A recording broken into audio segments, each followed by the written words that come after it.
And the sound of the drilling and the pain of the drilling, they say, again, very dry language in all of their medical journals, that they scream and beg for death, that they cry and wonder why. But then when it's done, they get very placated again. So they had to drill 2 holes on either side of her head. I'm clenched. History, I'd like to follow me down the rabbit hole. History, I'd like to, frankly, I want to know. Hello, and welcome to HILF, History I'd Like to Fuck, where history is a party and everybody's coming. I am your host, Dawn Brody. And listen, hey, before we jump into it, I gotta say thank you, okay? Because you have helped HILF reach a dope milestone. Friends, according to the site Listen Notes, okay, which tracks all podcasts across all platforms, HILF is now in the top 1.5%. I know, that makes me so incredibly proud and grateful. And the fact is that it would be impossible, okay, without you guys. You listen, and that's enough. But like, if you are also telling your buddies and dropping me ratings, man, come on. You goosed the algorithm and my heart. High five. I mean, let's just keep doing it. Let's keep doing it. Okay, I'm in, you in? Let's do it. So to that end, in our HILF today, we finally get to sleep with a Kennedy. Yes. Now, the Kennedys, they're as close to a royal family as America has ever had. And like all royals, they are mired in scandals and tragedies. Okay, and most of them you've probably already heard of. JFK's assassination and his affair with Marilyn Monroe. We got Robert Kennedy's assassination and that time Teddy Kennedy drove off a bridge and killed that gal, right? Remember Chappaquiddick? Beautifully lifted in the show Succession. Okay, but there is another Kennedy that is rarely mentioned. Rosemary, the oldest sister. Okay, she was tall and pretty, but also willful and bad in school and sometimes disobedient. So find out how, at 23 years old, Rosemary Kennedy goes from being the media darling of a royal ball to the victim of a botched lobotomy. Oh, okay, it's so good. I mean, it's so bad, but you're going to love it. To thank for this sad and fascinating HILF is Molly McAleer, who is amazing. She's a comedy writer and the voice behind the mic of a few hit podcasts of her own, including Mother May I Sleep With, which is devoted to Lifetime movies, Trending Lightly, and so much more. Okay, she's also a self-described extreme hobbyist, and you join us at my kitchen table. Let's get started.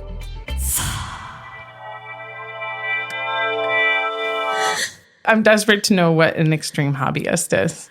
I just get into stuff and then I get into stuff a little too hard, I think. Whenever I get really excited, if I've found a new hobby or a new area of interest, I go all in on it. Okay. And that can sometimes go on for years.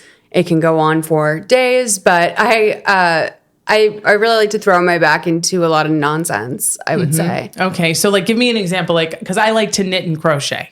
Oh, okay. Yeah. So I get into that. And when I'm in the throes of my extreme hobbying, I have it's bags of yarn, but like I don't know if that's extreme. I feel like that's moderate. What would be an extreme version of that? Well, okay. So I do love to knit, and when I say hobby, I should say that most of the hobbies that I have aren't things that you would see in any sort of list of hobbies. I'm talking about like they're not recognized by the Hobby Association. Like every Christmas Eve, I watch 9/11 footage and I go deep into the archives. I like to spend it alone mostly because I live out in LA. A lot of I probably can go to friends' gatherings, but that's just being with someone else's family. So to me, it always makes sense to stay at home and watch something that I'm really interested in that almost brings me an odd sense of comfort. And for me, it's 9/11 footage. Yeah, it's a big thing with me. I'm curious why you didn't pick 9/11 as your HILF.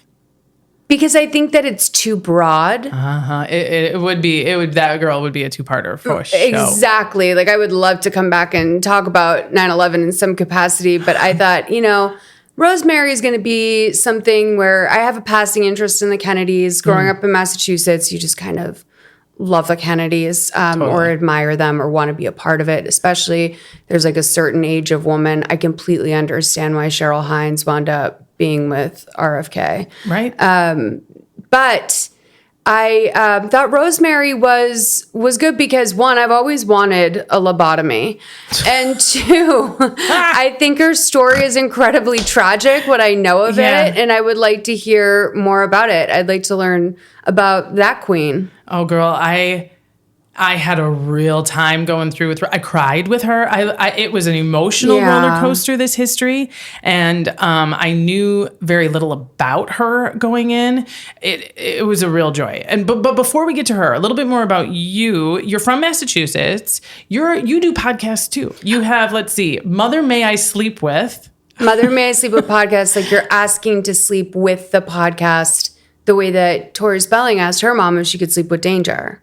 I see. So that's like a long form Lifetime original movie podcast that is a mixture of a deep dive into the film itself, but also lots of tangents and off-topic things, observations about the film. I do believe that all film is worthy of critique. And so at the time, there wasn't anyone else who was focusing really just on a deep, in-depth Hallmark analysis of the film. Yeah. It's got such a huge audience, too. That's so fun. It does. I would say that if I wanted to take better advantage of the existing fandom around Lifetime, I certainly have not made it easy with the longest podcast ever about each Lifetime original movie. I think people are more looking for fun facts and stuff like that. We watch party. We critique the curtains, the carpet, the background actors. I get stuck a lot on the decor in these different houses. But then I also have Trend Lightly, which is my podcast about whatever was trending that week online broadly, but also in niche areas. And a lot of times my co-host and I will say, all right, to be fair, this isn't trending. But it is in my algorithm. Trending with me. I think this HILFing of Rosemary Kennedy is going to be great because we talked in advance and you told me, you're like, yes, I'm from Massachusetts. There's kind of this aura of the Kennedy thing. And then you were like, I don't know. I've seen some stuff about her, but you didn't go hard on her specifically so that I could HILF all over you. I'm so excited. The first thing that I want to do is start by giving you my sources. The primary one is a book called Rosemary, the Hidden Kennedy Daughter by Kate Clifford Larson. It was published in 2015. It is fantastic. It gives a lot of biography to mom and dad, to her parents, and to give really this full context view of it. And she was in the archives and digging through diaries that other people hadn't found before. And it's great. And then, because I love it, I watched her lecture on her book that she gave at Washington University, which was great because it had a ton of images. And she was much more, as the author, she could give her perspective. The book isn't in the first person, you know what I mean? But she revealed that while she was writing the book, she found out her son had schizophrenia. Oh, right? So in the midst of this traumatic way that they handled mental illness, she was rolling with being a parent who suddenly has a child with this debilitating mental illness and how that changed her perspective. What a unique insight. Fascinating, right? And then, girl, lots of lobotomy stuff. Okay. How the lobotomy worked, what it did, and what it was intended to do, how it changed from country to country, who originated, all that kind of stuff. It's dark, man. I got to tell you, lobotomies are so dark and hard that it's the kind of thing that you kind of look away from the page even. Like covering your eyes when you're watching a horror movie is one thing, but I'm reading about it going oh God. It sounds like it really hurts, right? Yes. The way they go through the I don't know if there's a way you can go through into the brain. Yeah, one of them is through the eye. There's a couple of different ways, okay? So I'll figure out which one I think will be best for me. I'm encouraged to know that you're shopping for a lobotomy because you're going to be so much more informed going forward. Shopping. The good news is, when I learned, honestly, if properly motivated, I could give you a lobotomy today. Okay. All right. Well, I do have to get my car home safe, and I have a cat to feed, but once those things are taken care of, yeah, it sounds like we're an Uber away from you living your drooling, incontinent dream. We're not far. I'm just in Glendale, so I can come over anytime. Okay. I mean, I'm eager to try. I have lots of diagrams. But this is my plan for our Hilfing of Rosemary Kennedy. I found that I myself had 2 recurring probing questions as I went through this history. And the first was, why did she get this lobotomy? What was it about the person, Rosemary Kennedy, that was so unacceptable to the deciders in her life, right? In what way did they see her broken? And in what ways did they think that this would fix it, right? And then the second one was, as I said, the curiosity of the lobotomy process itself. I know that it has to do with deliberately severing pathways in the brain. In some instances, specifically just to separate the frontal lobe from the rest of the brain. But like, what does that do? And how does that work was something that I wanted to figure out, right?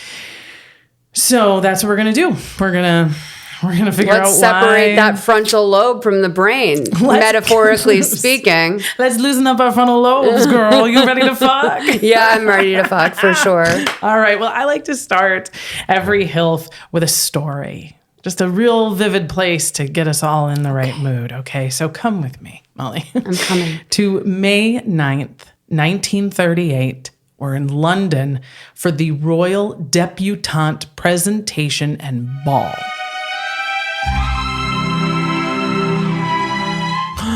This is a big deal, okay? This is in front of King George VI.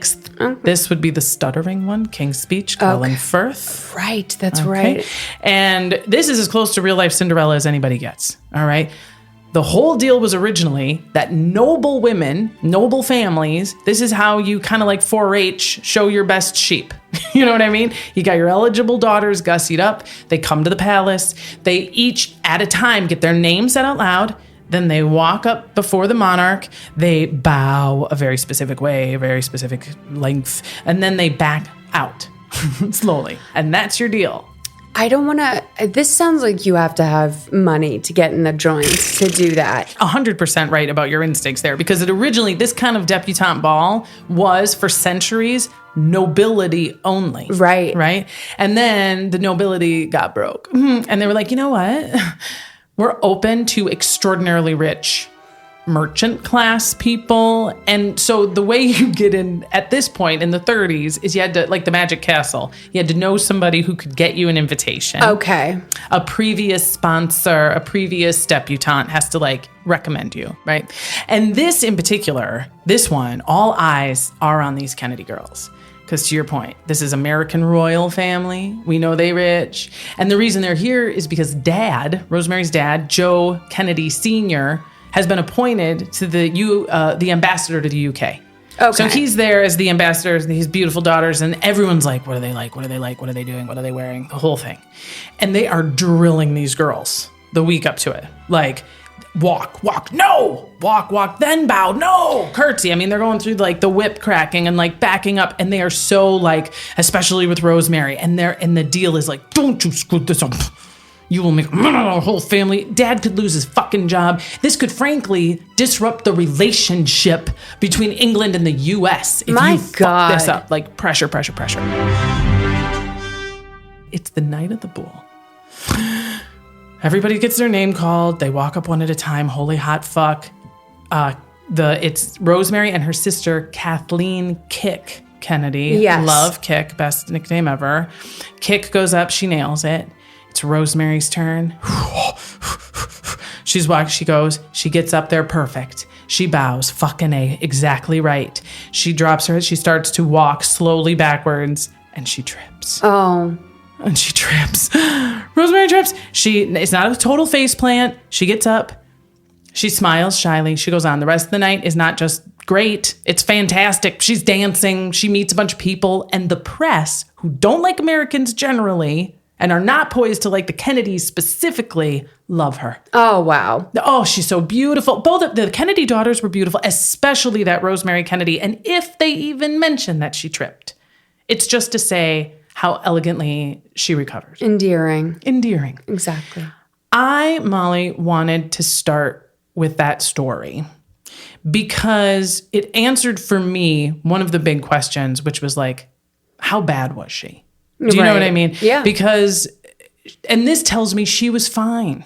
The average person with a quote unquote fully developed, whatever brain we call the non-developmentally delayed, would have a rough time. Yeah, for on sure. a night like that, right?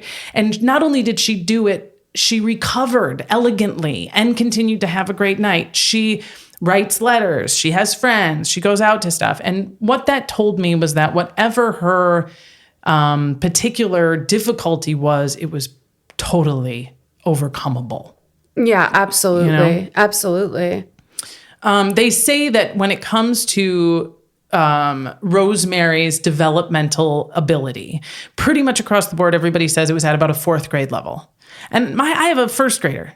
She's a fucking great hang. Yeah. Man, she is fun. Like, Yeah. You're right. Does she ever drive? No.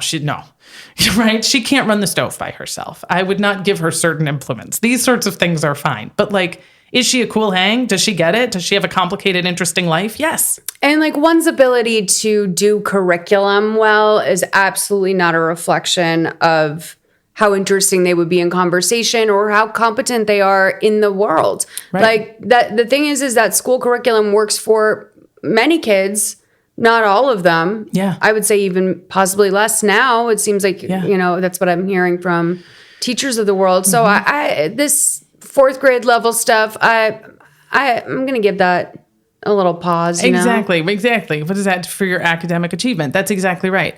And it was only 3 years from the time that she has this amazing showing in front of the royal court, bumps and all, recoveries and everything. Yeah. That she is reduced to never talk, never walk, can't use the toilet by herself, and is hidden away from the rest of the world for decades.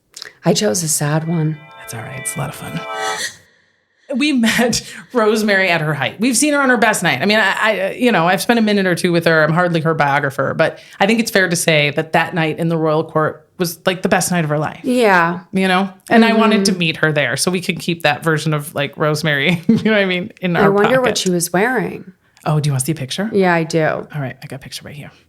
It's not her whole body because I wanted you to see her face. Oh, yeah, she's so beautiful. I didn't realize that this is what that picture was from. Yeah. I've seen that picture. She's adorable. She's and by adorable. the way, back in the 1930s, people weren't that great looking, generally speaking. And look at her in this one. Look at her in her little like Lois Lane. Yeah, she looks like a badass in that She does look picture. like a badass. And there's several with her in this outfit, and she's got a cigarette and she's smiling. I mean, she looks great. Absolutely. So to find out how this fashionable, cool, funny gal is reduced to a non-speaking, non-walking, incontinent, hidden away shame, let's meet the fucks who did this to her. Okay. So we're going to meet mom and dad. And I told you that the book that I read really went into depth with mom and dad. I'm not going to go into as much depth as she did, but there is some insight here that's going to help us out. Rosemary's mom is Rose Kennedy. Okay. Now, Rose was Rose Fitzgerald. She comes from Boston politics. Her dad, Rosemary's grandpa, was known as Honey Fitz, and he was the mayor of Boston. Her hang-ups, Rose's hang-ups, she got big-time daddy issues because her mom was like, kind of like, didn't like the spotlight at all. And so she was often her dad's plus one. So she would go with him to stuff. So she got to hang out in like rooms with really powerful guys. And, she wasn't an object of like sexual attention. So she had this sort of interesting place where she could just be where no other woman could be and see and be a confidant to. And she loved that. Right? That is very fascinating. She is a perfectionist to herself and everyone around her. Most of her letters and diaries begin and end with her own weight.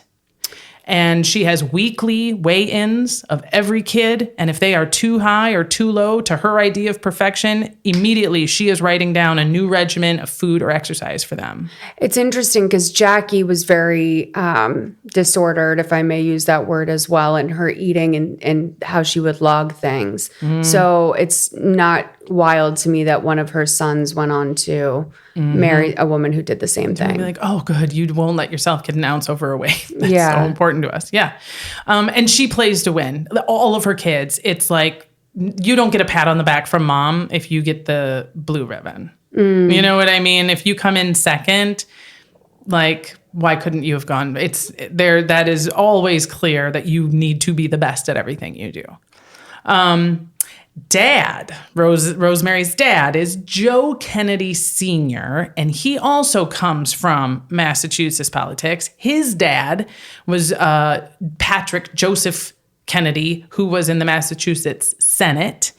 And dad's big hangups are inferiority complex and imposter syndrome. He Irish Catholic, and it's like Boston, just for his dad's term in particular, there was nothing worse than being an Irish Catholic. Yeah. Catholics in particular would get bullied and beat up in these public schools, and there's all of this identity politics that have to do with being Irish Catholic. And so he couldn't get into certain clubs he wanted to get into. And then when he did, he felt like he had to be perfect or he'd get kicked out. Well, it's like Nina, right? No Irish need apply. Like, it was very much, it was being Irish Catholic was not the place to be. Yeah. And Boston now, of course, is like fully embraced. They're like Irish. We are like the, celebration of like St. Patrick's Day and like the sports teams and stuff. Yeah. But certainly this is a inversion from what was going on in the society and politics in the 1930s, right? Well, like most of the state wound up being Irish. So, because we breed like dogs. So, God bless you.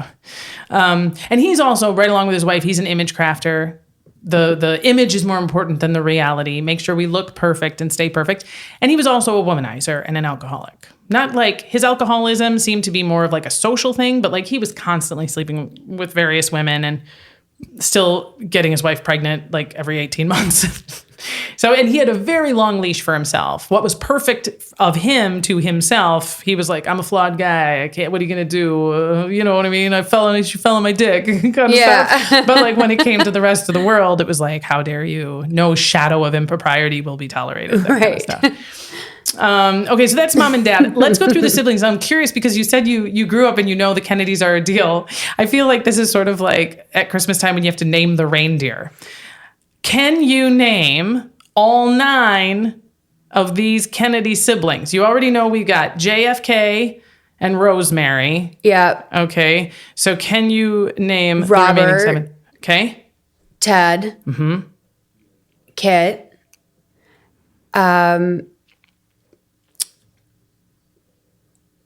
Joseph. Great.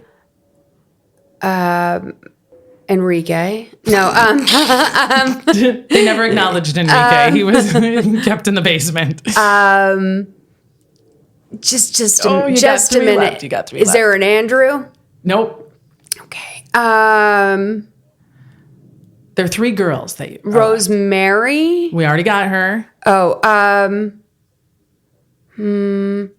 Ethel. Nope. No. Does start with an E. Elizabeth. Do you want to hear them? Okay, fine. Yeah. Eunice. Oh, how could I forget Eunice? Patricia. Okay. And Jean. Okay. Now, here's the deal. I really feel like all due respect to Eunice, Patricia, and Jean. I think they were always the ones that They're forgot. kind of flops. Right. Like, he went so hard on Rosemary, and then these 3 just... Honestly. Who knows what the hell's going on with them? It's sort of like the Beatles, You're like... Right. We all know that some are more important than others. What Sure. you do, but you did way better than I would have done. Thank you. Expertly done. And what this means, though, these 9 fucking kids, girl. 9 fucking kids. Yeah. And just like a lot of people with these big, huge families, what that means is that you're having baby. Pretty much every year there's a baby. The Irish twins, Yeah.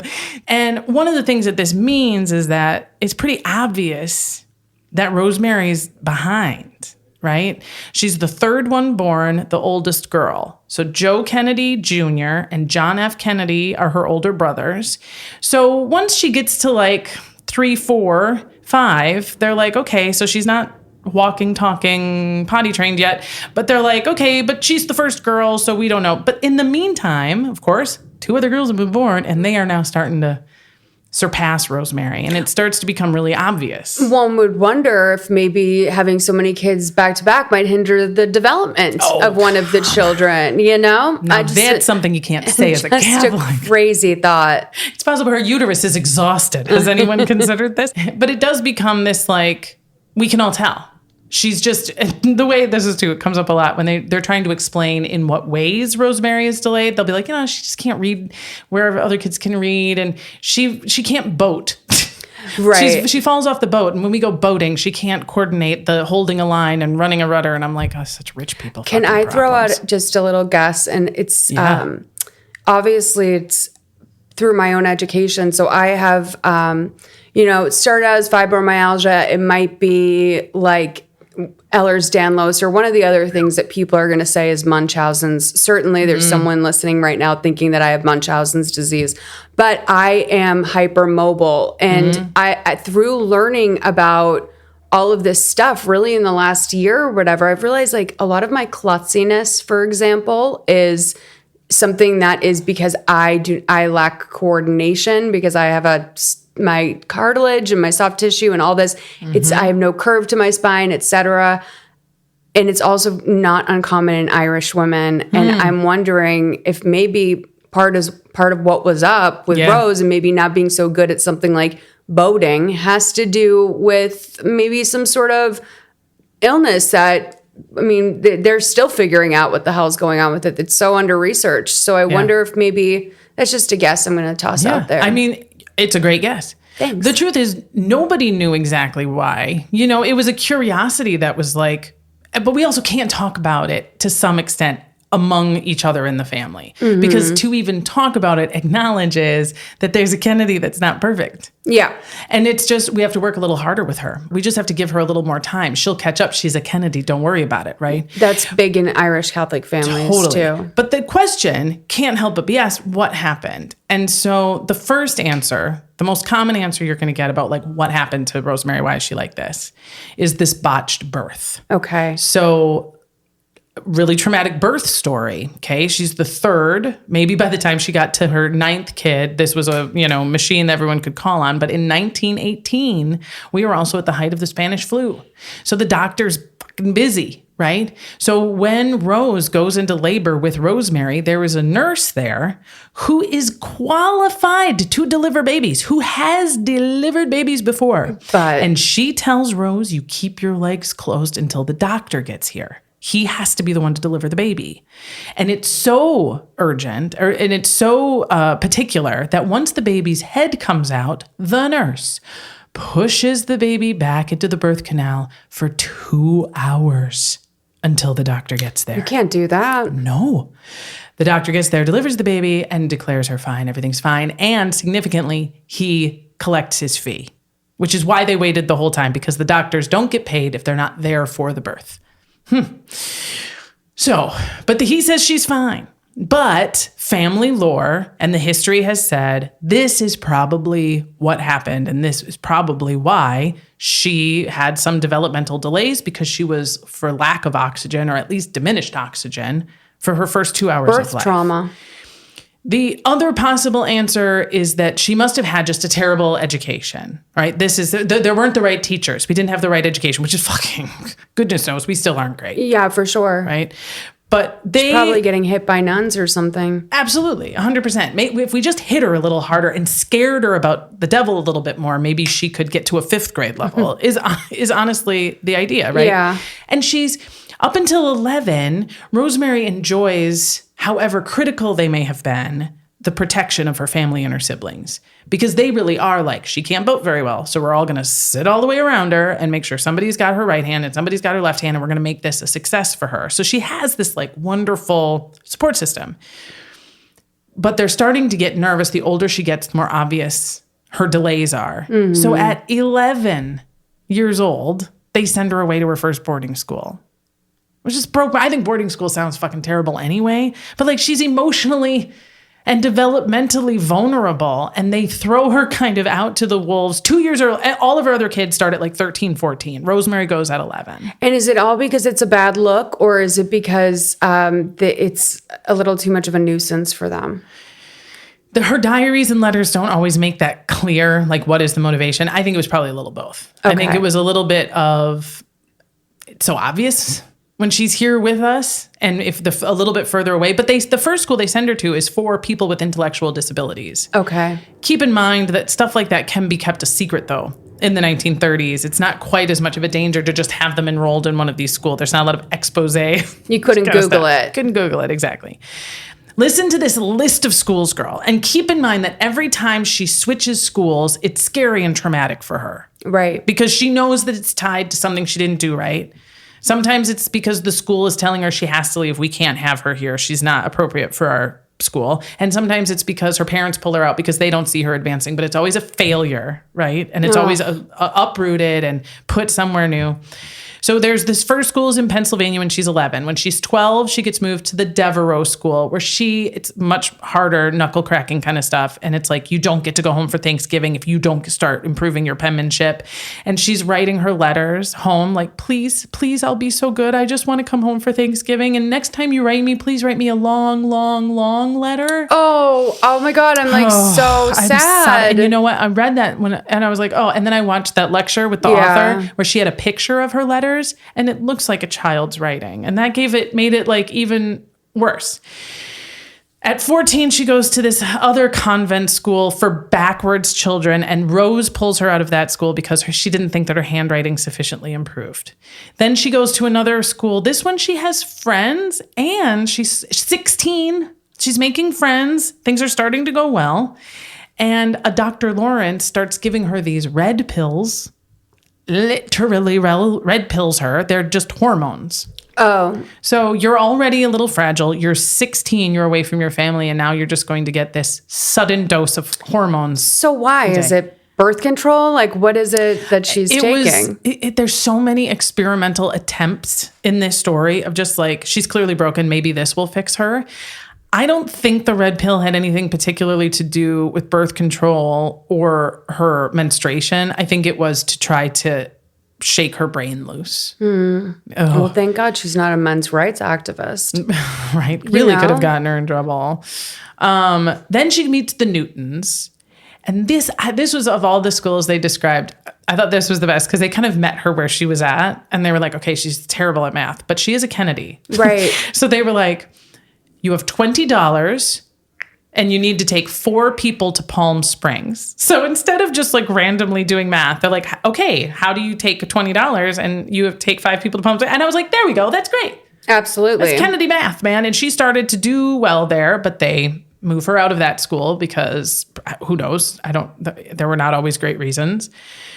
Then she has 3 schools in a row that she gets kicked out of, girl. And one of them in particular is like, we'll bring her home today. Like, we'll take her on a train and bring her straight to you today. We cannot keep her as long as it would take for you to come pick her up. Oh, wow. And part of the problem, what all these schools have in common, whether they would have kept her or they kicked her out, whether she seemed to do well there or she didn't do well there, what they all have in common is that they had no idea when they took Rosemary in the state of her disability, right, and the condition of her outbursts, right? She's bigger and older now. When she gets frustrated, I throw a fucking pencil when I get frustrated. You know what I mean? It's so difficult when you can't articulate what you're frustrated about, which it's very frustrating. Like, I've never been able to I stopped going to math my sophomore year of high school, and I never got in trouble. I think the school was like, we agree, Molly, you've done enough math. Like, this is not going to be for you, baby. Take a load off. And that was back before we even knew that computers and calculators would be in our hand all the time. So that's so funny. Yeah, I feel, and I just, it's, that's where I'm kind of like, I feel like she just didn't respond to curriculum because like, it's very frustrating to vocalize that. And I think about that a lot when I think about like our foreign language students back in school or whatever. Like, I'm like, I am surprised that more of them weren't violent. Right. Because like they don't speak the language and that's frustrating. It's totally frustrating. Yeah. And also like, it is a failure. Like, they are telling you, you're not doing it right. You're doing this to yourself. I mean, she and her outbursts, they sound like they're not great. And you got to take into account, too, that these caregivers and these teachers are telling this to Rose and Joe Kennedy. Right? So they have to simultaneously say, your daughter's a beautiful piece of perfection, of course, like all Kennedys are, and we can't have her in our building one more night. And we won't. You can't pay us enough. What? In America, you're telling me we can't pay you enough to keep our kid? Like, yikes, right? Yeah.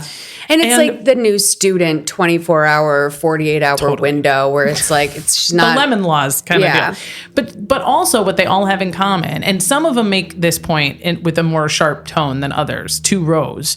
They say, you didn't tell us. We didn't know.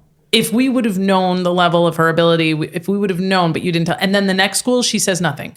It's just a Kennedy daughter is coming to stay with you, and it sounds like she has a hard time reading, and then they find themselves backed into this corner too, right? So hurtful.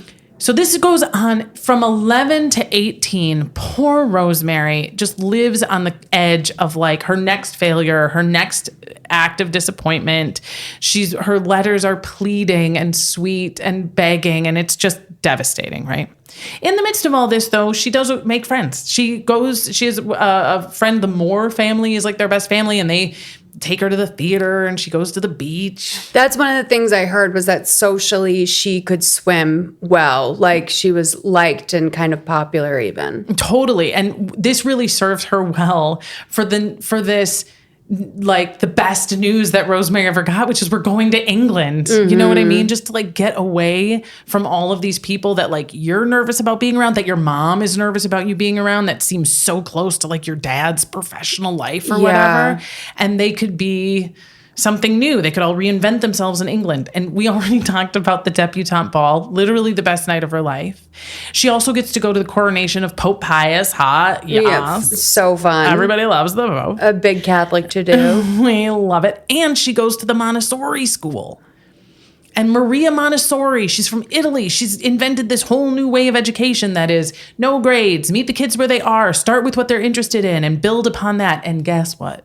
She loves it. She loves it, Molly. She's doing great. And we know it's true because she says it. And for the first time, her parents are like, holy shit. I knew it was the curriculum. It was the curriculum. I knew it. 100%. So everything's going her way. She's the darling of the media after that debutante ball. But you don't have to be a historian, girl, to be like, oh, they're in London from 1938 to 1940. What the heck could have happened to have disrupted? Dodgy time. Dodgy time. So when the temperature of World War II starts to turn into buzz bombs landing on London, of course, the Kennedys got to go. And it ain't just because they're vulnerable and they're Americans and they got to stay safe. It's also because Joe Kennedy's a dick and a little too nice to Hitler and a little less than enthusiastic about I did the not know Allies. that. Yeah. He's not like pro-Hitler. He just hasn't quite said things like Nazis are bad and they have exclusively bad ideas. And he was not quite as like he was losing his popularity too. But right before they go, there's like this little blissful time where like mom left and it's just Rosemary and Joe that are like staying behind to like leave last. And she has this kind of wonderful time with just her and her dad. And she's doing great with Montessori. And then it just like all falls apart and she has to go home. And when she comes home, we're back to square one, right? And only now she's got these great tits. Like this bombshell comes home who's just been like written up in the press. And she's fucking hot. Fuck, right? I think the word they use in all their letters and stuff is voluptuous. Oh, voluptuous. She's very voluptuous. And she's running off. They put her in this Raven school. This is one of her reoccurring things, is that in addition to just like getting kind of pissed off when shit didn't work and then quickly recovering, is that she wanders off. And some historians have said this is actual sleepwalking. Like she was truly walking out, not knowing where she was going. Because she never really this wasn't malicious. She wasn't meeting up with people or trying to hide or even really trying to run away. It was like, is she having an adventure? Is she sleepwalking? Who knows? But they put shit in front of her door and she'd still get out. Okay. Yeah, okay, because I think I did hear that maybe she was a little lustful at times. Well, they nuns made a point of saying that when they would find her, she often had twigs in her hair. And I don't know. There's a lot of good reasons to lay down out in the woods. Especially if she's on those hormone pills. Exactly. But, I mean, yeah, I mean, I think that a little woods nap is fine. I mean, here's my point. Is it even, let's say she's meeting a dish boy to get boned in the woods. Okay. Which I doubt. That is obviously her parents' nightmare. Right. Okay. That's, because for them, that would suck. That's one thing. But I lived on 85 acres as a kid, and I would just talk to myself and walk in the woods and occasionally lay down and see if I could put my hair all the way around. I mean, you know what I mean? There's also something about just being a human, silly, and she can probably only really go out at night without people addressing her and criticizing her. And you Absolutely. know what I mean? Like, who cares if she climbs a tree at night, you know? Right. Sue her. Get dirty. She had a chance to, she could lay down on the ground. I mean, that is really kind of a wonderful freedom, right? Yeah. But was she getting boned when she laid down on the ground with some like guy from the golf club fingering a Kennedy for fun? Who knows? But this is certainly the fear of Joe and Rose. Yeah. Okay. The fear and the threat of being exposed as having a developmentally delayed daughter is too much to bear. We can't have it. And if that comes out based on some kind of sex scandal, like she got pregnant and by whom, it could destroy our entire family and the political aspirations of everybody in it. They were afraid she was quite literally a dumb slut. I mean, nothing's worse. Yeah. / better. Better. Than a dumb All my slut. friends are dumb sluts, you They're know? the best. I'm the dumbest slut in the room. Same. And what Joe and Rose agree at this point is we have to find a solution to this Rosemary problem. And that's where we're going to take a very short break. Be right back. Hey, before we hop back in bed with Rosemary, a moment to thank those who can always fiddle with my frontal lobe. My patrons. The latest to jump in bed with the pod include Todd C. and Ida S. Their support helps afford me the time and resources it takes to do the deep dives and keep the history coming. Again and again. And hey, if you're in LA, come HILF with me live. The first Thursday of every month, catch me and a special guest as we go down the rabbit hole together at Flappers Comedy Club in beautiful Burbank, California. The show is called HILF Public School. I'm your professor, and your only final is your tab. To support the pod, find out more about the live shows, buy HILF merch, yas, and oh so much more, head over to patreon.com/HILF podcast or at HILF podcast on all social media and Follow me, follow me, follow me, follow. Follow me, follow me, follow me, follow. Follow me, follow me, follow me, follow. Follow me, follow me, follow me, follow.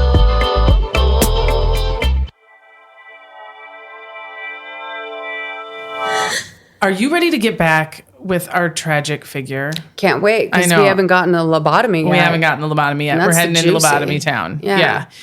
In fact, let us start this one with another story. This story takes place about 5 years after Rosemary Kennedy's lobotomy. So trust me, we're going to go back to Rosemary, okay? But for now, you are a 6-year-old girl, okay? In Massachusetts.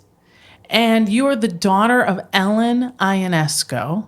And on this particular day, you and your dad are taking your mom to a doctor's appointment with this Dr. Walter Freeman. And the whole thing your dad said is he's going to cure mama. And you don't know what it is. You don't know what it is about that she's sick exactly. You know that she gets so sad sometimes she doesn't get out of bed for a week. You know that then other times she's laughing and silly, and she does also get scary and violent, and she has hurt you before. Okay. Your dad, you've heard, and him and the other grown-ups have talked about sanitariums and asylums, and like, you don't know what that is, but every time somebody says the word, they like tighten up, and you can tell it's like something. It's really, bad. It's bad. And this Dr. Freeman is going to hopefully help us not have to go to one of those places. Okay. Okay. So you got mom and dad, you get to Dr. Freeman's office, and it is gorgeous. It's not like overly furnished. It's just got floor to ceiling windows. It's really bright. You feel warm right away. Then Dr. Freeman walks in, and he's like so kind. You're at ease immediately. He kind of looks like a more svelte Colonel Sanders. Okay. All right. With like a really sweet smile. And he takes your mom, who's glad to go with him, behind this closed door. Okay. And you don't know what happens behind that closed door. But your mom comes out totally different and totally better. She is kind. She's easy to be around. She doesn't have any violent outbursts anymore. And when you are interviewed again in your 80s in the documentary that I watched, you still say that Dr. Walter Freeman gave you the greatest gift that day because he gave you your mom back. Daddy's girl. Yeah, and I had to start with that one. I had to start with that one for a couple of reasons, right? And one of them is because we are about to get tits deep in Terror Town here, okay? Not only are these sanitariums and these asylums just like the scariest, helliest place on earth, okay? But the lobotomy is being sold as a real and actual cure for this stuff, man. It's a real possible thread, and technology and advancement and modernism have achieved bigger miracles than this. Airplanes, for fuck's sake. Surely they can fiddle around in the brain there. Yeah, I mean, absolutely. And if you have the resources to do this for your beloved family member. Yeah. And these sanitariums, girl, they are so bad, man. I mean, we're talking like naked people huddled under a bench, just covered in shit, the abuse. They starve to death inside the asylum because there's not enough staff and they're just throwing out food, and it's survival of the fittest to get the food. It's terrible. I mean, that's what they always say, like, don't try to get an insanity plea. Well, that's because One if Flew they Over. send you there, it's, yeah. Oh, actually, here's the thing. I've never seen that movie.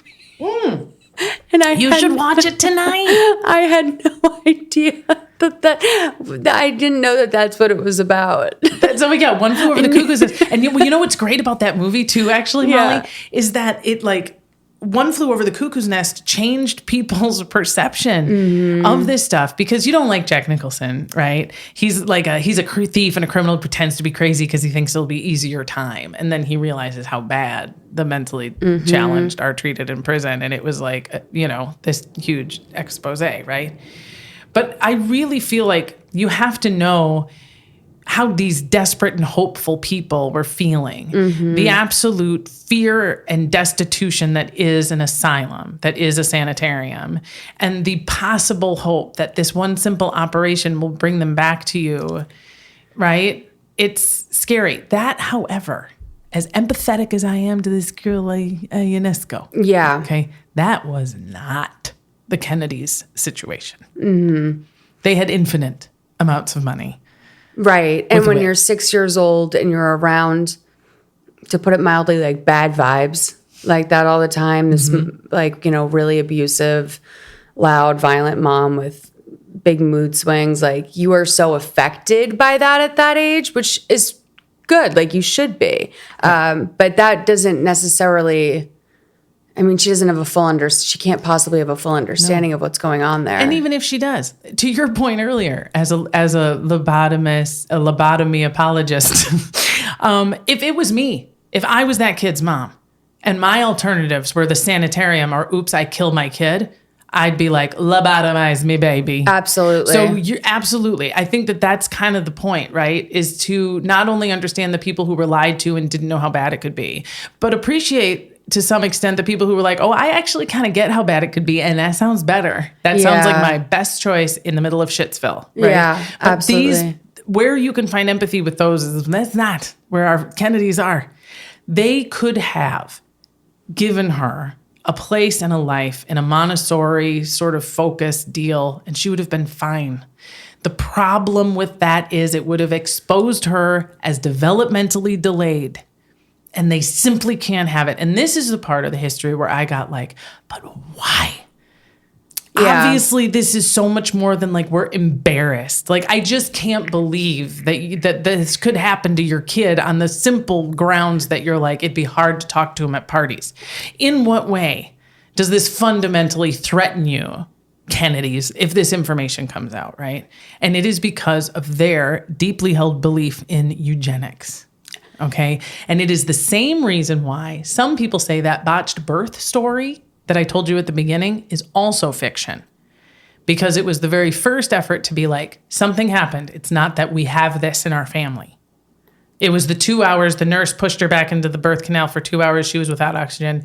There are several sources that say that that story was also fictionalized because they had to have a reason for her to be like this that separated her from Rose and Joe. And an accident at birth does that for them.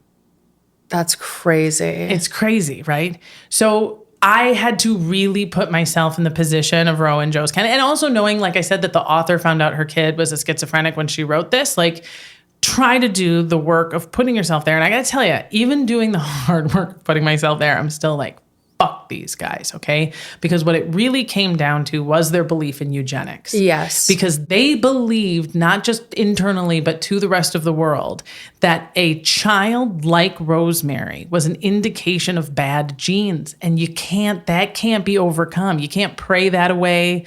This is where science was sort of fucking with people's ideas of like faith and destiny, that like eugenics is God, that this is how God speaks.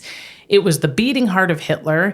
It's one of the reasons why Joe Kennedy had to leave the UK right before World War II started, was because there's letters between him and his son, Joe Jr., where they're like, so Hitler's taking all of the children with Down syndrome and they're just disappearing. And it's like, yeah, that's probably pretty good. And their back and forth is, I mean, you know, silver lining, though, it would be great if we could kind of clear some paths to do similar things. So they weren't necessarily down with like executing Jews, but when it came down to like sterilizing and exterminating the mentally ill, they were on board, even with Rosemary in their family. That's crazy. Right? Mm-hmm. Keep in mind, They're canceled, dude. girl. And let me keep this in mind kidding? too. Yeah. And this is like just for your like historical reference too, because like, you know, my broader lens includes this, and it made me even more fucking mad, is that eugenics is at the beating heart of all this stuff. In the meantime, FDR is in a wheelchair and hiding it. George VI is fucking stutter that everyone has to pretend isn't there. Churchill's almost totally deaf. Yep. Hitler's a meth head. You know what I mean? Like these movers and shakers and turners that were all perfectly glad to be like, ew, if they aren't perfect, do, you know, fucking Christ. How do they cure this thing that they see is wrong with Rosemary? And we know that they did their homework because Joe came back from the UK and told Rose about this thing he heard about, this lobotomy. Okay. The guy, by the way, who invented it won the Nobel Prize. Crazy. And he says, I think it could work. She sends Kick Kennedy, Kathleen, the other sister, to go and investigate it. And Kick comes back and says, Mom, wow, no. Hard pass. Their promises are complete lies. They lose the person entirely. Okay. Now, we don't know what happened between Rose sending Kick to go investigate it and Kick coming back and saying terribly bad idea and Joe making it happen. They've obviously... There was probably an incident. Probably. I mean, he just decided whether or not he consulted Rose that he was going to do it. She says in her memoirs and in her letters contradictory things, that she never knew. She was completely surprised by it. That's even after they admit that, yes, this thing took place and that something even happened. What I want to do right now is to do something with Rosemary that her family did not do.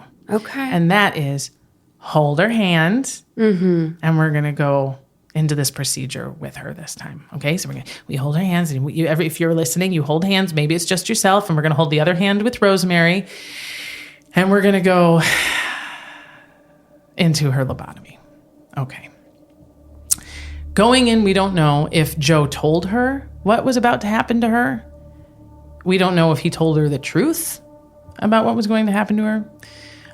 What we do know is that she is awake and conscious for every single thing you're about to hear. And the first thing that they did was shave her head. And to me, that's got to be like, and she's a Kennedy. You get weighed every fucking day, man. And they're scrutinizing you entirely. And now you're shaving my head like... Like, it's beyond assault to me. It's like, to me, it's like one of the worst things. You shave my head, I'm going to the sanitarium. Sister, and you wouldn't be the only one. As a matter of fact, this Dr. fucking Freeman says in one of his journals that, the women, they weep about their curls. And I tell them that it will grow back because soon they won't care anymore. But they shave her head. All right. Then she's strapped down. Arms and legs, of course. They numb her scalp locally for the incision. And once they've made a small incision on both sides of her head, slightly above the temple, then they cut the bone. And the sound of the drilling and the pain of the drilling, they say, again, very dry language in all of their medical journals, that they scream and beg for death, that they cry and wonder why. But then when it's done, they get very placated again. So they had to drill 2 holes on either side of her head. I'm clenched. So now they have her shaved head and these 2 holes in the skull where they can see the brain.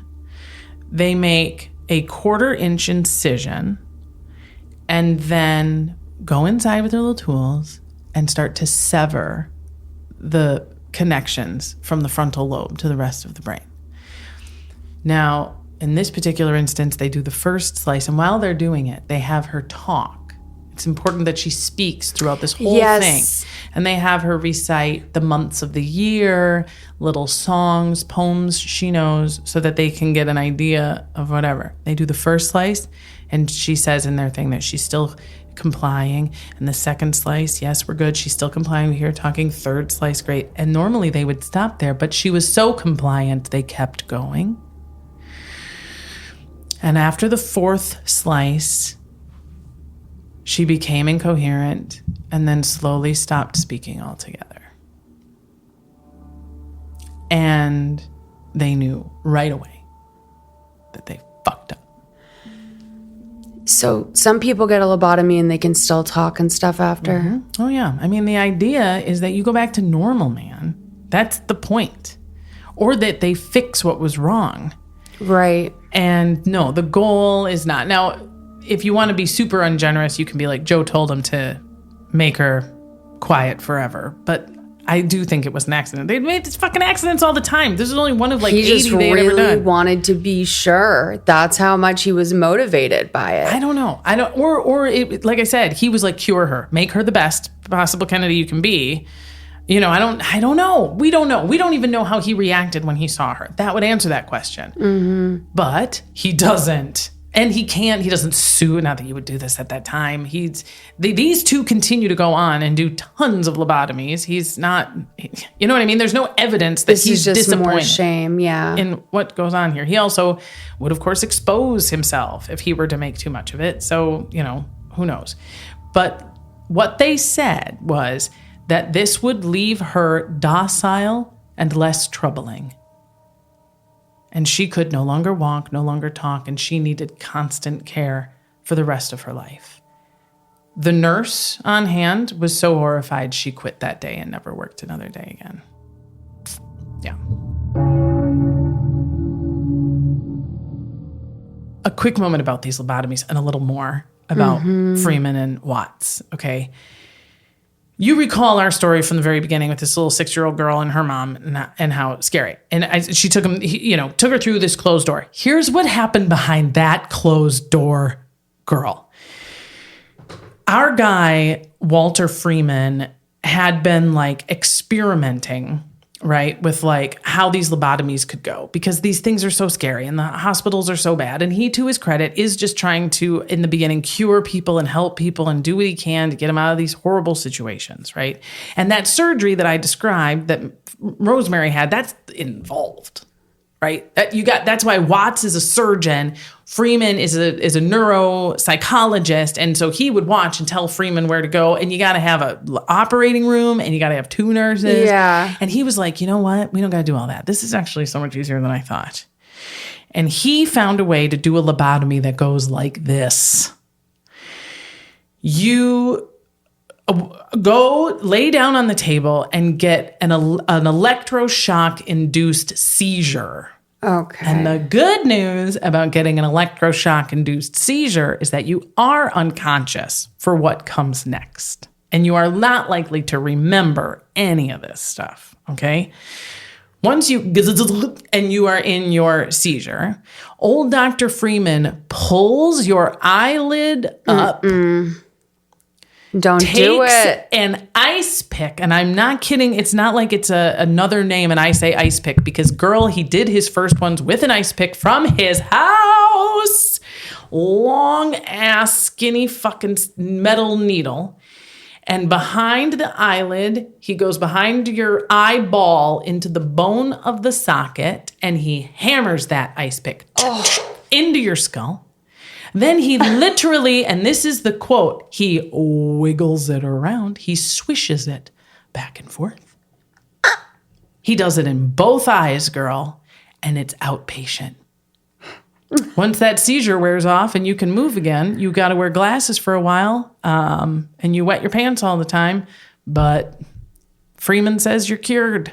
I am out of my body right now. He did this in people's houses. He did it in his office. He said he could do it. He would do it on the fucking fly, man. But can I be honest with you? That's the one you'd want? This is still the one I'd want. I'm not kidding. Was it because you get to be unconscious? A little bit, yeah. And, less about the hair, but more about, I just don't want big holes in my head. Yeah, and you do get to keep your hair, which is nice. Right. Yeah, no, that's true. But I just feel like I can understand that type of pain more. Like I can imagine it more vividly. Yeah, that's... Yeah, well, Dr. Freeman agreed with you. This is what's crazy, too, is like, I wish I had more information on this, but Dr. Freeman was doing these fucking ice pick frontal lobotomies, and somebody went and told Dr. Watts, and he was like, I'm sorry, what the fuck? And he literally walks in to Freeman's office while he's in the middle of doing one of these things, and he asks him if he could take a picture, please, and Watts fucking quits on the spot and moves out of the building, moves his office out of the building, like never works with him again, is so disgusted by it. Holy shit. Okay, so, and Freeman at this point is like free and loose. He can do a lobotomy in under 5 minutes by himself, right? As long as he's got his electroshock machine and his ice pick. How many was he doing a day? He did hundreds in a week. He did, 50 in one day. Check this out. Because the deal was before when he would go to these sanitariums and these asylums with these just people with hell on earth. And again, you and I already talked about how you're like, I'd probably take a lobotomy. He'd sort of broadened his focus to mouthy housewives. Yep. One of the people that I saw was a 12-year-old boy who was lobotomized because he just wasn't handling it great after his mom died and his dad got remarried. He was pretty uncool to his stepmom, so she brought him in for a lobotomy. He did it on a 4-year-old child. It's insane. Completely insane. Of course not at first. People are lauding this and saying how great it was. And the thing that really stopped lobotomies forever was twofold. One is the drug Thorazine, right? And just the brutality of an ice pick through. Like, you don't have to be a non-medical professional to be like, I'm sorry, what? What does Thorazine do? Thorazine is an antipsychotic. Okay. I think largely it blocks certain pathways. It does a lot of things, frankly, that I think they thought they were doing with this separation of the frontal lobe. But watch The Lobotomist. You'll find the link in our show notes. It's on YouTube. It's about an hour long. There's a lot of footage. Fuck me. And if you're into it, go check it out. Wow. But you and I have now, we're back to our girl Rosemary. It is November of 1941. That is when she underwent this botched lobotomy at the hands of both Dr. Freeman and Dr. Watts. This is when they were still working together. November of 1941, girl. Your historian nerds will know we're a month away from Pearl Harbor Day. Yeah. Okay. And it's Christmas. So Well, at least she missed that. that's nice, isn't it? You're welcome, Rosemary. But what it means is it took a minute for people to miss her. You know, because she's usually gone. She's been in boarding school since she was 11. And they're like, God, we haven't gotten any letters from her in a minute. And Joe would be like, yeah, she's really loving her school and she's having so much fun in Jefferson, Wisconsin. She just loves it. And she's just so private now. And they're like, then the fucking war. But eventually the siblings, she's 23 years old. Yeah, she's it's our been big too sister. long, Where yeah. the fuck is Rosemary? And they never tell them anything. Rose doesn't write about her in a journal, diary, letter. She doesn't visit her. She doesn't mention her. It is as if she's never existed. The handful of explanations vary from she got a job that she really likes. She's a school teacher in the Midwest. She's pursuing, and the kids, all of them start to go a little nuts. Some of the trauma is very specifically what the fuck happened to Rosemary? Yeah. Right? Eunice, who's her younger sister, gets scary skinny and stops talking to everybody and just starts doing badly in school. And similar, Rose writes she's gotten too thin now. We got to figure out a way to add a little weight to her because we can't figure out why she won't eat and she can't stop crying. And Teddy writes in his memoir, and he was the baby of the family. So, he lived into a more progressive era, where he could talk more about it.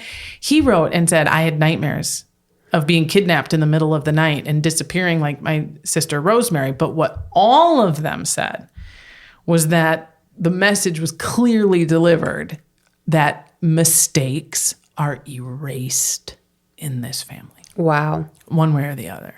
They get wiped out, right?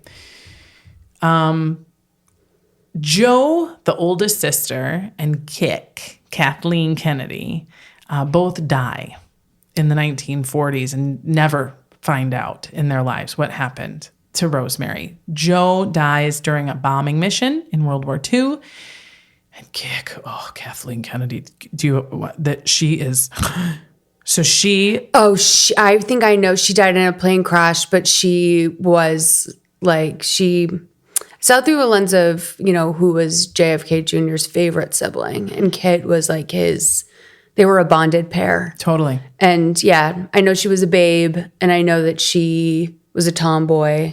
She was total babe, total. And she also, and I have to believe it was influenced by the fact that Rosemary had disappeared. She also, was the one who went to investigate the lobotomies. So she was the one who was we can't do this to her. Mm-hmm. And it must have been did they fucking do that to her? And never got confirmation one way or the other.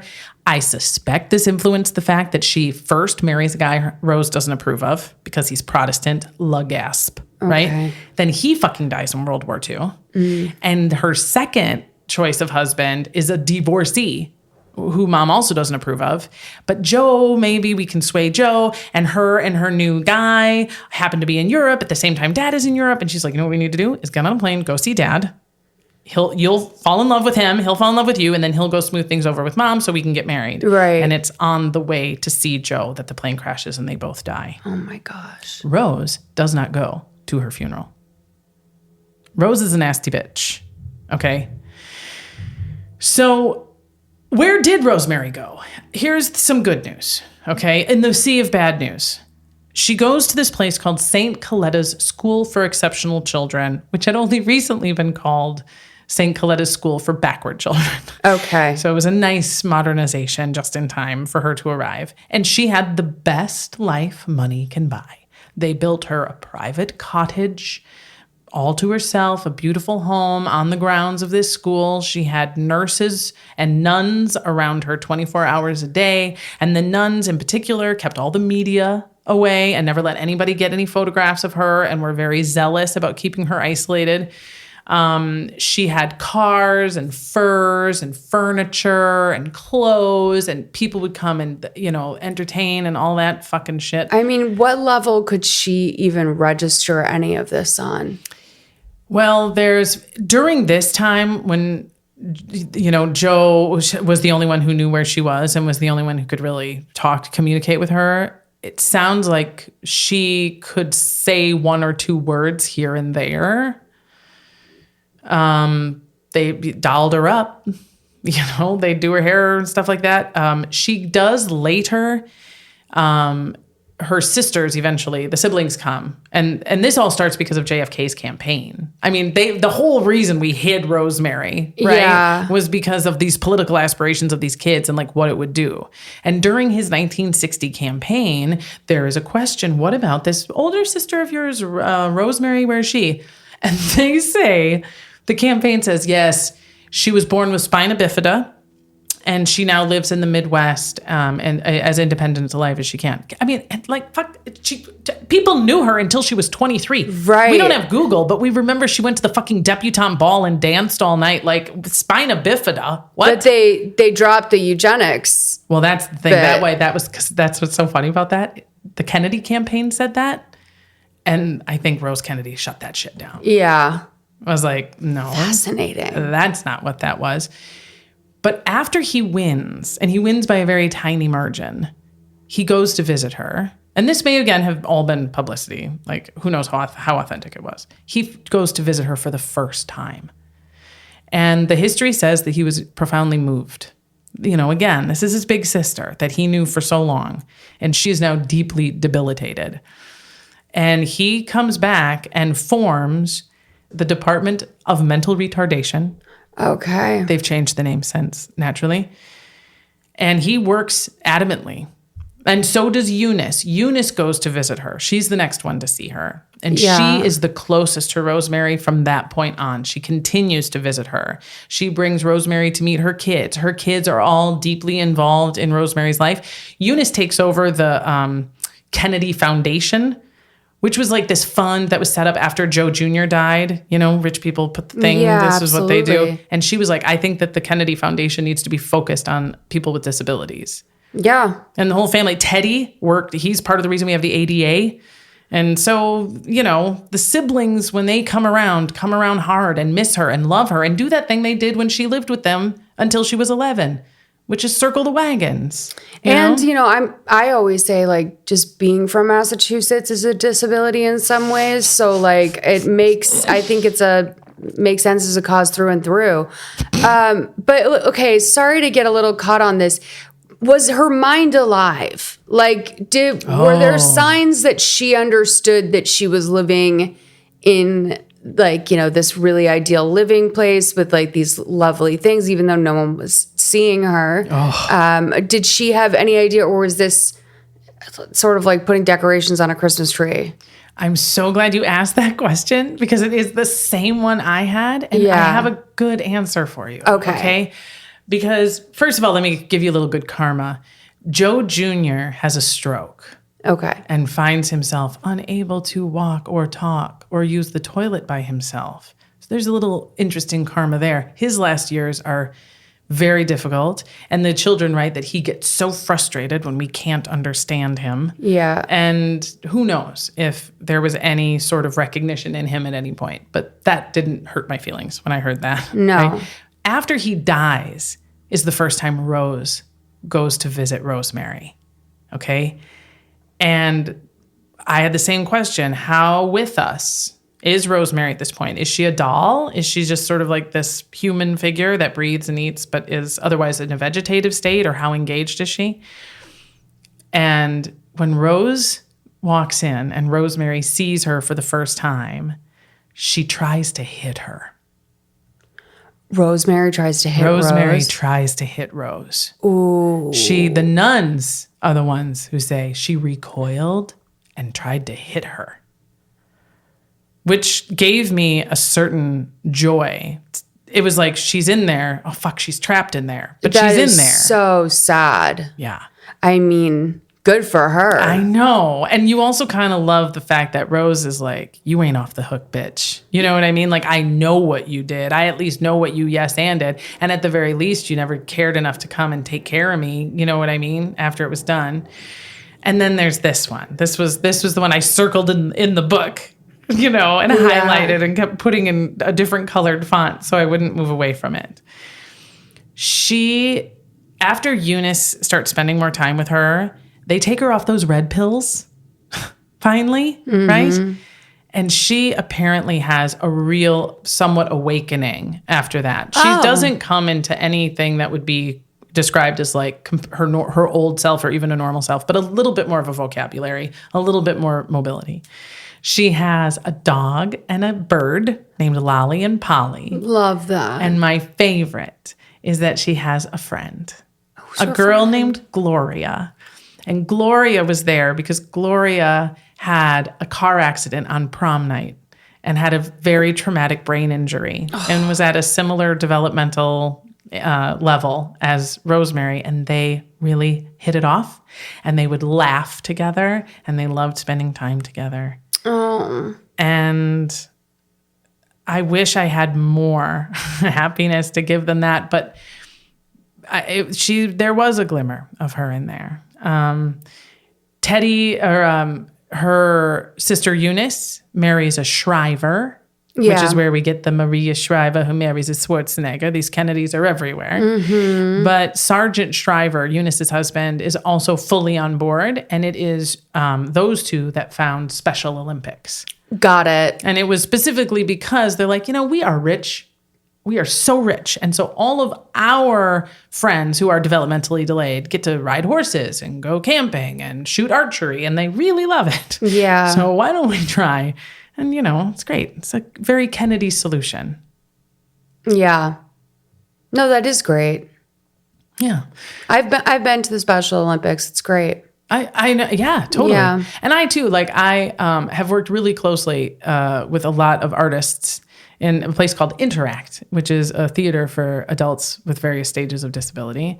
And it was like one of the most humbling and amazingly beautiful experiences I've ever had, and not in like a condescending way, because I actually went in like kind of a bitch. I went in, they were like, do you want to work with this Interact? It's a theater for people with disabilities. And I didn't even realize that what I thought was, it's going to be like paper plate masks and like a children's set. And we're just going to do like really like, yay, really good. I mean, again, I hate myself that was what I thought, but that was what I thought. And then I went to the theater to see the stuff that they were doing. And within 5 minutes, I was glued to the back of my seat and weeping and my hand in the air because it was like the best theater production I had ever seen. It was the set. It was like they boom, turned off the regular lights, and there was all this paint with like black light all over the room that like played along with the music. That's amazing. It was truly transcendent. And I was like, I am a dumb bitch, and I will never think that another human being's ability to make art is defined by their ability to like read and hold a pencil the way I do. You know what I mean? Yeah, that sounds amazing. Yeah. Yeah. And have you seen Love on the Spectrum? Yeah, I just I think I'm like 5 or 6 episodes in, but I think by nature of being on TikTok, I've probably consumed the whole thing, and I love it. I love it too. People I know who like have seen it and loved it feel like there's a similar recognition there, which is like it's not a diminished, delayed version of humanity. Right. It is a really like clear and profound version of humanity, and like for I think sure we're fucking this up. For we're sure. all fucking this up. I mean, that show is like it's one of those things where it's like you kind of want to, or like, is this going to be exploitative, or is this? Right. And it just never is. It's never. So good. No, exactly. Is it exploitative, or am I going to be doing that thing, that head patting, like, boy, for those folks, it's so impressive. Yeah. And you're like, no, you watch Love on the Spectrum and you think, I wish I could be this honest and this clear about what I'm feeling. I wish I had the, whatever it is, to just articulate a thought in such an unabashed way. And like express joy on that level. Like it's so difficult to not go into like dating with a little bit of like cynicism or something, a little. I just feel like they're all I really admire all the joy that Yeah. And you're like, you see maybe on the the show. things that I think make me really like intense and complicated is just all bullshit. for sure. Yeah, I loved it. Who's your favorite couple? Or I love Tanner is one of my favorite people. Tanner's so sweet. On planet Earth. And then Billy, what's the girl who really wants to have sex? Oh, Danny. Danny. Mm-hmm. I love Danny. When Danny cries, I know.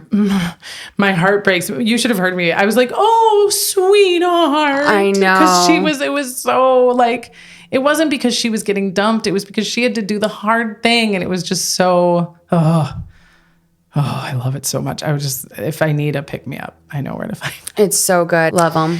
Well, my friend Molly, that was the HILF of our girl, Rosemary Kennedy. I loved it. I hated it. I cried. I'm really glad that you assigned me this one. Oh my good to know. God. I'm so glad this worked out. I had the best time. This was so much fun. I learned so much. And, I will be considering my lobotomy more carefully moving forward after with everything we've learned. But yeah, what a tragic story. What an unbelievable, tragic story. And thank God that there is so much information on it, because this is something that deserves to be told. Yeah. And like, if you go right now and like look into lobotomies, they are still doing them, and they're definitely like, oh, it's not like they used to be. And people are very careful because they know what the word like insinuates. But yeah, Has it rebranded is what you're saying? I'm pretty sure they still I think it's still a medical lobotomy. Oh, God. But, we got I didn't know they were lasers still and doing stuff. I thought that was illegal by now. Nobody asked me. Yeah. But I suspect that there is an element of imaging and lasers and fine point, precision. But even so, I just don't think we should laser our brains. No, I don't. I mean, listen, man. You're a convert, freedom girl. You of got choice. her. Freedom of choice. No, I mean, like, here's the thing: is that I agree that we should not. I agree we shouldn't do that. It's not good. No, it's not good. That's why it feels illegal to me when I mention it. But when really thinking about it, should they outlaw it? Well, I think we should be able to do whatever we want. Oh, I don't think it should be. Yeah. I mean, I think it doesn't help that, at least for you and I feel like the word lobotomy and the image and like is all mad scientists, like heavy metal music videos and like black and white horror movies of like mad scientists. Like that's always been the only sphere. Yeah. In which they live. So it's like, no, do you want one? No. Yeah. But you did. When you got here, you said you did want a lobotomy. And now you're just saying you do still want one. You just... Well, I think I would like something like that. Okay. Okay. So I'm open to suggestions. Okay, good. But there's been many times where I'm like, if I could just like press a button and be in a coma for a month, like I would do it. Oh, that's for sure. Yeah. Hibernation, very into hibernate, especially living in like Minnesota and Wisconsin. You want to hibernate. You're a mammal. Like there's definitely parts of your body that are like, just go sleep. Yeah. I call mine Michael. It's like a teenage boy that lives inside of me, and he comes out for certain portions of the year, usually as the like fall turns to winter. There he is. I'm Michael. Poof. Yeah. I've never had a 13-year-old boy inside me. He's 16. Okay, good for you. He's growing. Oh, my friend, everyone can find you on all of the places. Why don't you tell us what's your digits, your handles? Yeah, I'm Malls on Twitter and Instagram. I'm not great at Instagram, but it just is what it is. It's Big Molly on TikTok, and yeah, check it. Oh wait, can I plug my show? Please. I am doing a live show in Boston on June 25th at Laugh Boston with my friends Meredith Lynch and Rob Schulte. It's called Friends Only. It's going to be a live podcast show with topics ranging from everything to pop culture to like reality TV, true crime. It's going to be a whole sort of mixed bag of different topics. And we have a very exciting guest for that one who we're waiting to reveal. But if you're into celebrity gossip, if you're into TikTok, you probably know her. Oh, all right. Good. Well, and if you didn't write that down and you're driving and you're panicking, don't. I'll have links to her show and how to get tickets and everything in the show notes of this episode. Thank you so much. Thank you so much.